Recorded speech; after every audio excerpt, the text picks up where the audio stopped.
3조 정신간호학 조별과제 발표를 시작하겠습니다. 목차는 보시는 것과 같이 진행됩니다. 먼저 문헌고 차례에서는 조현병에 대해서 알아보겠습니다. 조현병이란 사고, 감정, 지각, 행동 등 인격의 여러 측면에 걸쳐 광범위한 임상적 이상 증상을 일으키는 정신질환입니다. 조현병의 원인으로 첫 번째 생물학적 요인에는 유전, 뇌내 생화학적 이상, 뇌내 해부학적 이상이며 두 번째 심리사회적 요인에는 사회환경, 문화적 요인, 발달적 요인이 있습니다. 다음으로 조현병 진단 검사 종목은 현재 없으며 정신기능의 평가를 뇌영상 검사, 뇌파, 혈액 검사 등으로 필요로 합니다.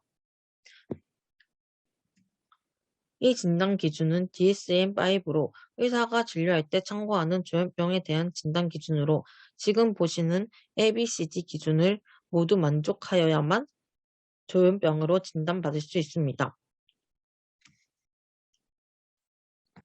다음으로 조현병 증상으로 첫 번째는 양성 증상은 사고 내용의 변화 중 망상, 광신적 사고, 편집적 사고, 마술적 사고이며 사고 형태의 변화에는 연상이형, 말비빈, 신원조작증 등이 있습니다.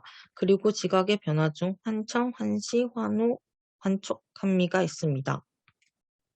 두 번째 음성 증상에는 정서두마가 있으며 세 번째 인지적 증상으로 대부분의 조현병 환자에게 뚜렷하게 나타나며 판단 장애를 초래합니다. 네 번째 정서적 증상은 흔히 나타나고 환자의 고통을 증가시키며 특히 우울의 다양한 지표를 사용할 수 있으며 사정하는 것이 중요합니다. 다음으로 조현병 치료는 두 가지로 약물 치료에는 항정신병 약물, 항우울제, 항불안제, 기분조절제가 있으며 심리사회적 치료에는 인지행동 치료와 재활치료, 가족치료 그리고 질병관리 기술이 있습니다. 두 번째 영화 소개는 이번 케이스 주제인 뷰티풀 마인드 영화로 론 하워드 감독의 2001년 작품으로 미국의 천재 수학자 존 내시의 삶을 그린 작품입니다. 이 작품은 실화를 바탕으로 만든 영화로 천재인 존 내시의 균형 이론을 설명한 논문을 발표하여 단숨에 학계에서 유명해지고 그는 제2의 아인슈타인으로 불리는 인물입니다. 하지만 존니 씨는 조현병 진단을 받고 망상과 황청에 의해 일상생활을 못하게 되면서 삶이 완전히 무너집니다. 그래도 그는 주변인들의 도움과 알리샤의 헌신으로 점차 증상이 회복되고 1994년 균형 이론으로 노벨 경제학상을 수상하게 된다는 스토리를 담고 있는 영화입니다. 세 번째로는 대상자의 간호 과정으로 먼저 간호 사례를 살펴보면 대상자는 존니 씨로 남성이고 연령은 31이다. 직업은 대학교 교수이며 학력은 프리스턴 대학원을 졸업했으며 경제 수준은 중상이고 정보 제공자는 대상자와 아내입니다. 대상자는 2021년 9월 10일에 응급실로 입원했으며 조현병을 진단받았습니다. 활력 징후는 모두 정상 수치이며 음주는 안 하지만 담배는 하고 있으며 다른 특이사항은 없었습니다. 간호 과정의 두 번째 현병력중 주 증상은 지지면류가 가대망상으로 인한 불안과 공포, 비현실적인 한청, 현실에서 비현실적인 사고를 합니다. 입원 동기는 24시간 살해 위협을 받는다는 망상과 아내를 죽이라는 한청 증상이 보이고 있으며 보호 입원으로 해당 병원에 입원하게 되었습니다. 세 번째 가족력에서는 알리사라는 아내와 아들이 있으며 대상자는 자신이 스파이라는 망상을 겪고 있으며 이로 인해 아내와의 관계에 소홀한 상태이다. 건강력을 살펴보면 현재 상태는 전반적으로 외모는 깔끔하고 얼굴은 무표정입니다. 행동이나 활동 상태는 경계하는 눈초리와 주위를 두리번거립니다. 또한 걸음걸이가 불안정하며 부적절한 손움직임이 보이고 현실을 구분하지 못합니다. 대상자의 태도로는 의사를 소련의 스파이라고 생각하며 의사와 대화 시 시선을 회피하는 등 의사를 경계하고 있으며 계속 불안해하고 비판적입니다. 기분과 정동은 불안감을 느끼고 계속 긴장 상태로 병원을 벗어나고 싶어 하며 자신의 병과 현실에 대한 혼란스러움을 느끼고 있습니다. 감각과 지각 능력 중 의식 수준은 명료하나 허공에 대고 혼잣말을 하고 진압력과 기억력은 망상으로 인해 현실을 구분하지 못합니다. 사고 중 사고 과정과 형태는 가대망상적 사고와 비판적이며 자기중심적인 사고이며 사고의 내용의 가대망상과 피해망상이 나타나고 있습니다. 인지 중 진압력은 존재하지 않는 장소를 현실로 인식하고 있으며 기억력은 일어나지 않은 일을 현실로 기억하고 있습니다. 지능은 머리가 좋고 문제 해결 능력이 높습니다. 판단력은 자신의 입장에서만 판단하고 병식은 자신이 병이 있다는 것을 인식하지 못하고 부정하고 있습니다. 사회경제적 기능 사정은 사회적 기능 수준과 자존감이 저하되어 있습니다. 환자의 지지체계의 가족은 아내의 엘리샤와 그의 아들이 같이 살고 있으며 가족에 대한 큰 만족을 가지고 있었지만 현재 환청, 환각과 같은 증상으로 인해 소홀해진 상태입니다. 사회에서는 현재 대학 교수로서 사회적 위치를 가지고 있으며 대학 교수로서 불만족한 태도를 보이고 있습니다. 대상자에게 요구되는 자원으로는 정신 전문가의 전문적인 치료, 가족의 지지와 믿음이며 의학적 진단으로는 망상과 정신분열증입니다. 다음으로 대상자의 약물 치료 현황을 살펴보겠습니다. 클로르프로마진을 하루에 50에서 450mg 분할하여 경구 투약합니다. 이는 정신분열증, 기타 정신병, 도증, 구역구토, 불안 등의 증상이 있는 환자에게 사용합니다. 벤즈트로핀은 하루 0.5에서 1mg 경구 투약합니다. 그리고 리스페리돈을 하루에 1mg 1일 2회 경구 투여하고 서서히 증량합니다. 조현병 및 치매와 관련된 비정신병성 증상의 치료에 사용됩니다.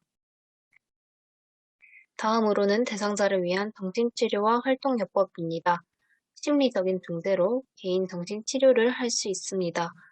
현재 대상자가 겪고 있는 문제에 대해 공감하고 문제를 해결하도록 할 수 있으며 대상자가 현재 겪고 있는 현상이 현실이 아닌 망상임을 지적하고 현실을 자각시켜 줄 수 있습니다. 이러한 중재는 망상을 겪고 있는 본인의 문제를 자각하지 못하고 본인이 겪고 있는 것이 현실이라고 믿고 있는 대상자에게 적용할 수 있습니다. 대상자를 위한 사회적 중재에는 환경치료와 가족치료가 있습니다.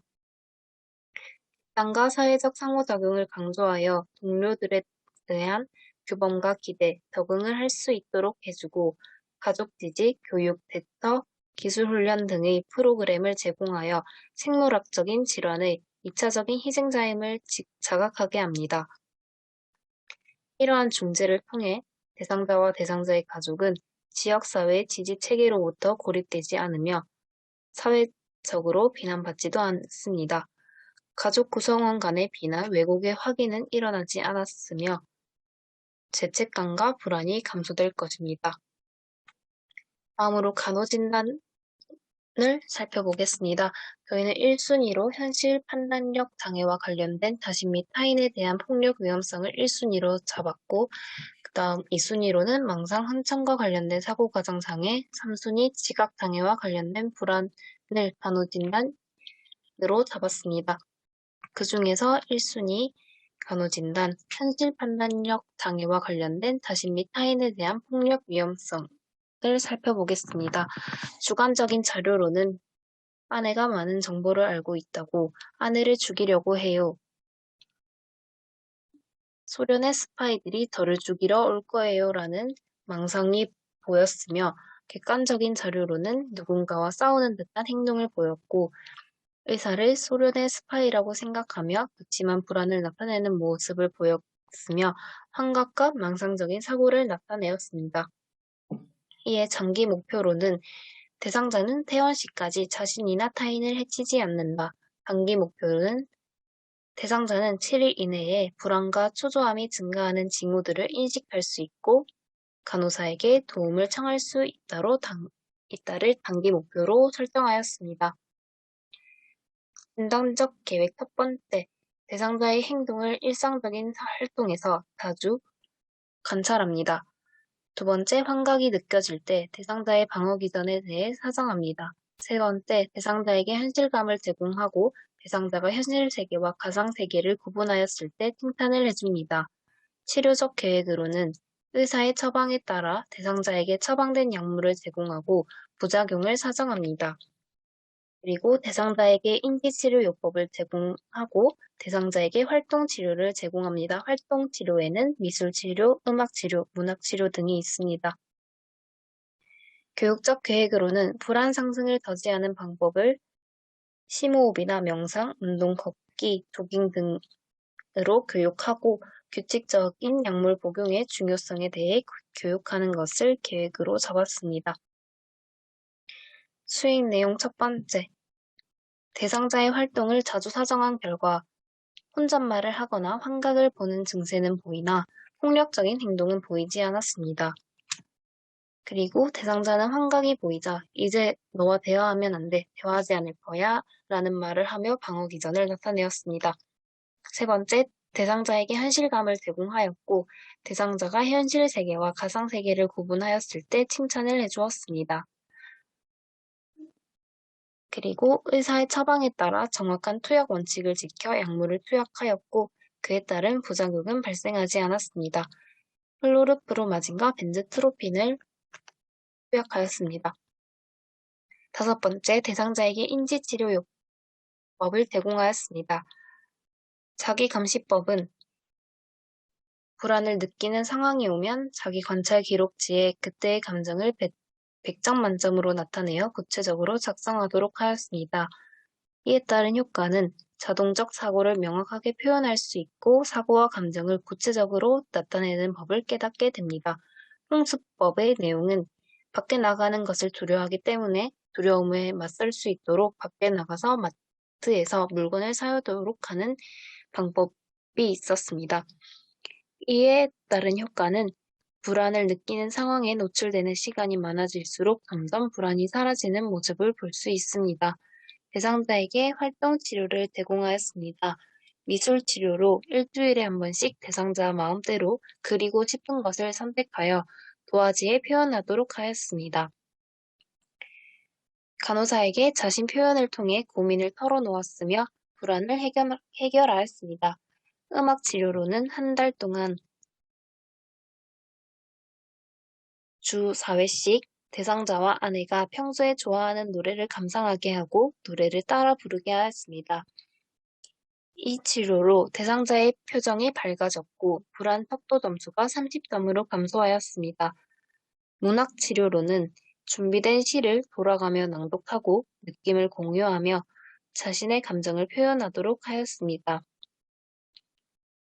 이에 따른 효과는 불안이 보이는 행동이 감소되었고 정서 안정에 도움이 되었습니다. 일곱 번째, 불안 상승을 저지하는 방법을 교육하였습니다. 첫 번째로는 심호흡법으로 환자분 하루에 3번씩 천천히 코로 숨을 들이마신 후 입으로 내뱉어 보세요 라고 교육하였고 아침에 일어나면 자리에 똑바로 앉아 눈을 감고 편안한 상태로 마음에 있는 것들을 비워내보는 시간을 가져보라는 설명을 통해 불안 상승을 저지하는 방법을 교육하였습니다. 여덟 번째, 규칙적인 약물 복용의 중요성에 대해 교육하였습니다. 약을 먹지 않으면 더 아파질 것이고 그렇기 때문에 잊지 말고 꼭 드셔야 함을 강조하였고 정해진 시간에 약을 복용할 수 있도록 하였습니다. 그 결과 대상자는 자신이나 타인을 해치지 않았습니다. 장기 목표를 달성하였고 단기 목표였던 대상자는 7일 이내에 불안과 초조함이 증가하는 징후들을 인식하였고 간호사에게 도움을 청하는 모습을 보였습니다. 이상으로 발표를 마치겠습니다. 감사합니다.